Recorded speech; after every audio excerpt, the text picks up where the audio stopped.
Hi, and welcome back to Educator. Today we're going to talk about how to complete the reagent table in your lab notebook before you do a synthesis experiment. So here's a sample reagent table, and there's a reaction taking place here. And for right now, it's not important to understand how this reaction takes place, but what you do need to know is that all of the reagents react equimolar amounts. So in other words, it takes one molecule of 2-bromoaniline and one molecule of one equivalent of sodium nitrite and one of an HCl. I'm sorry, not HCl, we have that in excess. But we need the sodium nitrite and the potassium iodide all 1 to 1 to 1 to make one product of this iodide, aromatic iodide. So as long as we know the stoichiometry of the reaction, then that's all we need to do our calculations. Okay, and I've put together a sample reagent table. This is not necessarily the format that every instructor wants, so make sure you follow the format that is required for your instructor. But what we have listed here are the reagents. This is like our ingredient list for the recipe of the reaction that we're going to be doing.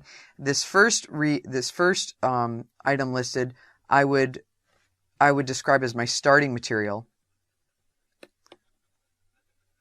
or maybe the reactant, right? That's the organic species that is undergoing the synthetic transformation. These guys I would all describe as reagents. So these are the chemicals that are causing the reaction to take place. The water in this case is my solvent, and almost all reactions are run in some kind of solvent. In this case, it's water. Usually it's an organic solvent. But anyway, we're going to list everything that goes into the reaction at the start. Some instructors also want included in the reagent table all of the materials used in the workup procedure, so you're kind of making sure that you know everything about everything you're using that whole day. But in this table, all I have are the actual reagents that are used for the transformation to take place, and the solvent that's going to be used when we mix all these together. So very much like a recipe list when you're going to, bake some cookies. So we have listed here and I also have a separate row. I separated it by a line, and then I have a separate row to list my product. Now the product obviously isn't something that's going into the reaction. It's something we're going to be isolating at the end of the reaction. But this is a very nice place to include information about your product. This is kind of one-stop shopping for all of your physical properties and your information. So it's a good practice to get into to include your product here. So for each of these, I've listed the molecular weights of the formula weights for each of the compounds. HCl is being added as an aqueous solution, so we don't care about its molecular weight here. We could maybe put the molarity. I didn't include that in this example because we're just using a big excess of that. So, but this is maybe where you could put the molarity. You'd actually calculate the moles of HCl if you needed to. And water, I didn't include the molecular weight of water because that's my solvent. That's not being used stoichiometrically in the reaction, so that's not relevant information. So again, each instructor is different. They might want all of your formula weights here, but it was not important to me.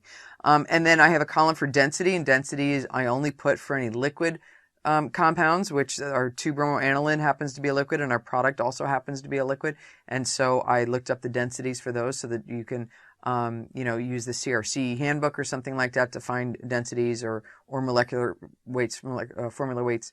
But really you could use Wikipedia for this. Most common reagents and reactants you're going to find organic compounds, you're going to find Wikipedia pages for, and the data that's in that is really robust. It's really reliable. So it's a great place to go to find physical properties and molecular masses and all that kind of stuff. So don't hesitate to use that if you want to as well.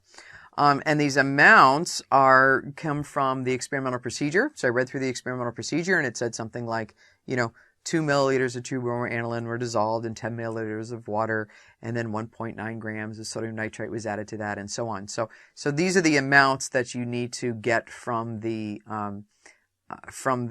procedure. And notice that I'm including the units here because each of these has their own units. Now the units for molecular mass are known. Those are grams per mole. So the formula weight always tells us how many, if I had 1 mole of this compound, how many grams would it be? And density is always given in grams per milliliter. So if you have a hard time remembering that unit, remember the density of water is 1.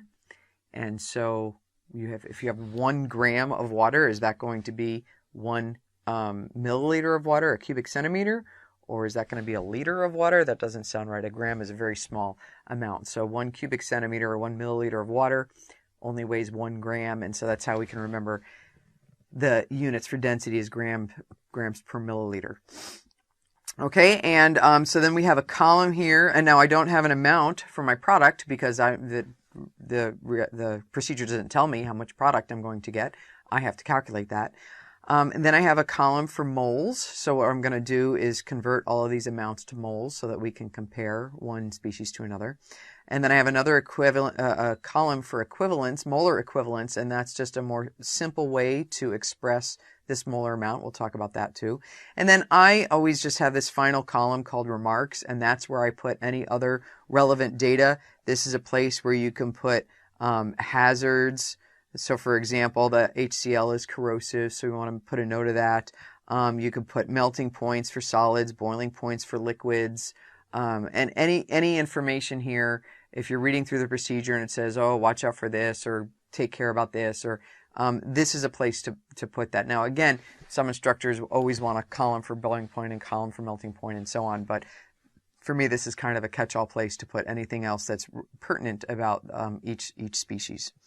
Okay, so let's start doing our reagent table calculations. And so one by one, the first thing we're going to want to do is convert these amounts to moles. And so we can start with our first one listed, our 2-bromoaniline is our starting material. And we need to figure out how many moles that is, but we're given the volume. So we know that we're using 2 milliliters of 2-bromoaniline, and you can't convert directly from milliliters to moles. But we could use the density to convert from volume to mass, and then we can use the molecular weight to go from mass to moles. So what we're going to do is, so this is 2.0 mils of the 2-bromoaniline, so don't forget to use units, but then also because we have so many species that we're dealing with in this particular reaction, you also want to include who it is you're looking at. And this should also be included in your lab notebook. This should be something showing your calculations so that you can track back if you have an error anywhere. So how do we go from milliliters to grams? Well, we know it's 1.56 grams for every 1 milliliter. Every 1 milliliter weighs 1.56 grams. So remember, it's grams per milliliter. And so I want to put it like this so that the milliliters cancel. So in other words, I'm going to multiply my volume in milliliters times my density to now be in grams. And now I want to go from grams to moles. I know there's 172 grams for every mole, so I'm going to put the 172 grams in the denominator so that those will cancel. So every 1 mole has 172 grams of 2-bromoaniline, and now my grams cancel. And then when we do that math, we get 0.018 mole of 2-bromoaniline. And, it looks like there's 2 sig figs throughout, each of these. So it's reasonable to have 2 sig figs here, maybe an extra one. Again, each instructor is a little different about how much they care about this. This is also the same as saying 18 millimoles. So a lot of times our reactions are done at very small scales, so it makes sense to talk in terms of millimoles instead of moles. So if you wanted to change the title of this column to be millimoles, you could do that if you wanted, but we'll keep it as moles, and we'll say 0.018 is our moles of 2-bromoaniline. Okay, so let's move on to our next one. Now let's calculate the moles of NaNO2, and so now we're given a mass of NaNO2, so we're starting with 1.9 grams of NaNO2, and so we can use our formula weight to immediately convert from grams to moles. It's 69 grams of NaNO2 for every 1 mole. Okay, so again, in effect, what we're doing is dividing by the formula weight, but if you always do the work and you can see that your units cancel, then you don't have to memorize whether you're multiplying or dividing. You just always put the numbers in the right place so that our units are canceling. So now, let's see, when we do that math, we get 0.028 moles of NaNO2, or 28 millimoles of NaNO2. So we're just going to fill out our chart, our reagent table like this. Now, like I said, the HCl is just in excess. I already put that in there because it was not significant, but if you had your molarity here, you could actually calculate your moles and so on. But sometimes things are in catalytic amounts or huge excess amounts, and you're not required to calculate those. Okay, and how about finally moles of potassium iodide is our last reagent.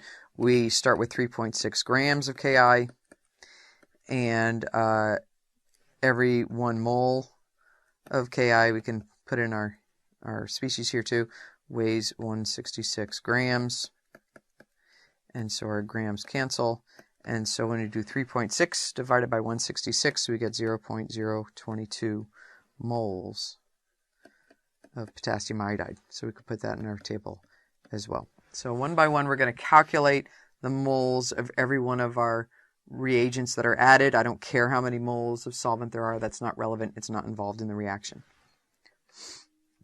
Okay, so the next thing we need to do is we need to figure out which of these reagents is the limiting reagent. So what does the limiting reagent mean?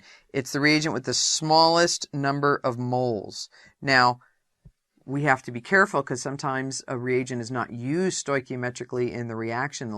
Sometimes an acid catalyst is needed, or a base catalyst perhaps, and those are, we only need a catalytic amount, meaning we don't need a full equivalent of that in order to convert 1 mole of starting material to product. We don't need a whole mole of the catalyst. So even though we have a very small amount of that, that's not going to limit the amount of reactant that or product that we can get.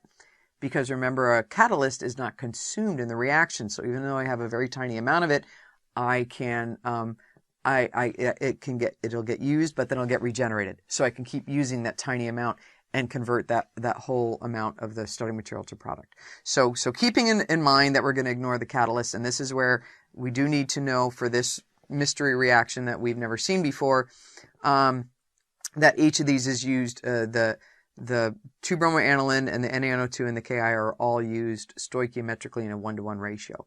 Okay, so in that case, we're looking for which of these has the smallest number of moles. Okay, and that is what's going to determine the moles of product. We call that the theoretical yield. So I only have 18 millimoles of the 2-bromoaniline. I have 28 millimoles and then 22 millimoles. So these guys are in excess. I'm not going to run out of these before I run out of the 2-bromoaniline. So so this is the number we're going to take this. This is our limiting reagent. This is our limiting reagent because it's the smallest number. And we're going to take that and we're going to copy that number down here to the moles of product, because that's the maximum amount of product I can get. Is every single molecule of the 2-bromoaniline gets converted to product, the most I can get is 18 millimoles. Okay, so that's how we now we know how many moles of product we can get. So we can use that to calculate the amount that we have. But before we get there, I want to talk about this last column, the molar equivalence. And what we're going to do, now that we've identified the limiting reagent, we're going to describe that reagent as being 1.0 equivalents. And we're going to describe all the other reagents with respect to that, compared to the 1.0 as a molar ratio. So what we're going to do is we're going to divide all the molar amounts by that limiting reagent molar amount to see what we have. So first of all, we could see that if we have exactly 1 equivalent of the 2-bromoaniline, that will give us exactly 1 equivalent of our product. But we see that we have an excess of the NaNO2. So if we take 0.028 and we divide that by the limiting reagent amount, 0.018, then that comes out to 1.6 equivalents of NaNO2. In other words, there's a 60% excess of NaNO2 is used. So we wanted to make sure that we used up all the 2-bromoaniline possible, so we threw in an extra amount of the sodium nitrite, and we used a 60% excess. So we could put here 1.6. And you want to make sure you have at least 1 or 2 decimal points here, because sometimes you have just maybe a 10% excess, or maybe even just a 5% excess, and so you want to go out as many decimal points as possible to see if you to see whether or not you have exactly one equivalent, or maybe you do have a little bit of an excess. So then we could do the same thing for the potassium iodide. If we divide the 22 millimoles by the 18 millimoles, we get 1.2. So we have 1.2 equivalents of Ki, so that has a smaller excess, a smaller amount of that, but still an excess amount, so there's some Ki left over, but not quite as much. We just use a 20% excess of Ki is used. And so what's nice about this equivalence is you can look very quickly at this table, and rather than looking at all these complicated molar numbers, which are again usually very tiny numbers, and trying to figure out, well, what is the ratio of these numbers, now you can look at this very quickly and say, oh, I use twice as much of the sodium nitrite as maybe I use 10 equivalents, maybe I use a very slight excess, 1.2 equivalents. So this column is very nice, especially if you want to scale up the reaction, or if someone else is going to do the reaction at a different scale, then they can just use this to say, okay, however much 2-bromoaniline, I need 1.6 times that many moles of the NaNO2, and so on.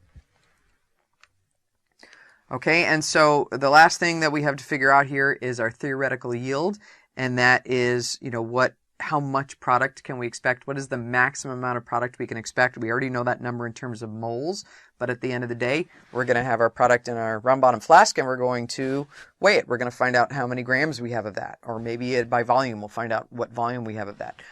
So we need to calculate that. So we're going to use that molar amount to calculate this number. And we're going to have to include units in that because, remember, this amounts column, just putting a number 6 here doesn't mean anything. Is that 6 kilograms? Is that 6 liters? Is that 6 milliliters? Right? So include the units there. So how do we do that? We know we're expecting 0.018 moles of the 2-iodo bromobenzene. Okay, that's the amount we can make, and we know that every 1 mole of the 2-iodo bromobenzene weighs 263 grams. I'm sorry, 283 grams. So our moles cancel, and we do that math. We get 5.1 gram of product is our theoretical yield. That's the maximum amount of product we can get. So we're going to put that in this table here. If we wanted, we can use the density now to convert that to volume, and get that in volume if you're going to maybe measure it with a graduated cylinder or something. But mass is usually the way that we measure how much we have of something. Okay, and we could once the reaction's over, we can come back to our reagent table and we can find out what our actual yield is. We call that the percent yield of the reaction. Now that I've run the reaction, I've isolated my 2-iodo bromobenzene, I've purified it, I now have it in my flask, and now I can report how successful was my reaction, how much of my product did I get compared to the theoretical yield that I was expecting, the maximum amount. So let's say we ran the reaction, let's say we isolated 4.3 grams of product. Okay, if we isolated 4.3 grams of product, what is the percent yield that we would report for that reaction? Well, we very simply take the actual yield in grams and divide it by the theoretical yield, and we convert it to a percentage. It's quite a simple description there. So 4.3 grams is the actual, 5.1 grams was the theoretical, and when I do that math, I get 0.843 as my as my decimal number. And so by multiplying that by 100%, it converts that to a percentage yield form, and we get 84.3. Now again, significant figures. To go beyond, you really probably don't even need the 3 here. It's just saying 84% yield is probably reasonable, but certainly not saying 84.3215. Those are not significant numbers. But this will tell you, like, okay, I was expecting that. The most I could have gotten was 5 grams, but I got an 84% yield. And most reactions don't go to 100%, and even if they do, by the time you isolate and purify your product, some is lost along the way. So it's very difficult to, get a reaction where you actually get a quantitative yielded product and get a 100% yielded product. So, whatever you get is what you report. You don't want to try and make up a number thinking, oh, this doesn't look so good. A lot of times we'll find a typical student yield for a given reaction is maybe 60%. And so it's okay if you get a number like that. You just want to make sure you're reporting your actual yield of whatever your actual yield is. So hopefully this helps you get an idea of how to calculate your reagent table. Definitely pay attention to how your particular instructor wants the reagent table set up, but given that, hopefully we've gone through the calculations that will help you successfully navigate it and successfully calculate the numbers you need to calculate it. So good luck with your reactions.